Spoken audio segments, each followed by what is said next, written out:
Urbanitzant diumenge.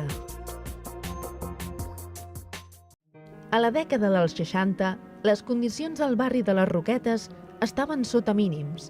Els habitatges s'havien autoconstruït en una zona on no arribava l'aigua ni la llum i les aigües fecals corrien lliurement enmig dels carrers sense pavimentar. L'any 1964, el capellà jesuïta Santiago Tió va ser un dels impulsors d'una iniciativa que va millorar la qualitat de vida de les Roquetes, la construcció del clavegueram, una tasca que durien a terme els mateixos veïns. Mossèn Tió i els líders veïnals dels diferents carrers van acordar que arribarien allà on les administracions no ho feien. Amb l'ajut d'un grup d'estudiants i un enginyer, van dissenyar els plànols per instal·lar el clavegueram als carrers. Van recaptar els diners necessaris casa per casa per adquirir el material i van iniciar els treballs als carrers alts de les Roquetes. Entre setmana, els voluntaris compraven el ciment i els tubs i ho distribuïen pels carrers.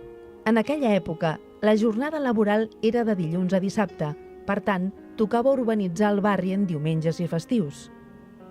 Durant els mesos de juliol i agost de l'any 1964, els veïns de les Roquetes van fer jornades heroiques sense descans, des de les 6 del matí fins a la 1 del migdia. En acabar les jornades, els veïns es reunien per carrers amb un toc festiu on no hi mancava el cant flamenc i els xatillos. Tot el barri es va implicar en la construcció, fins i tot els més petits. L'antic clavegueram, construït als anys 60, ha estat substituït, però el record d'aquell estiu perviu encara en la memòria de molts veïns.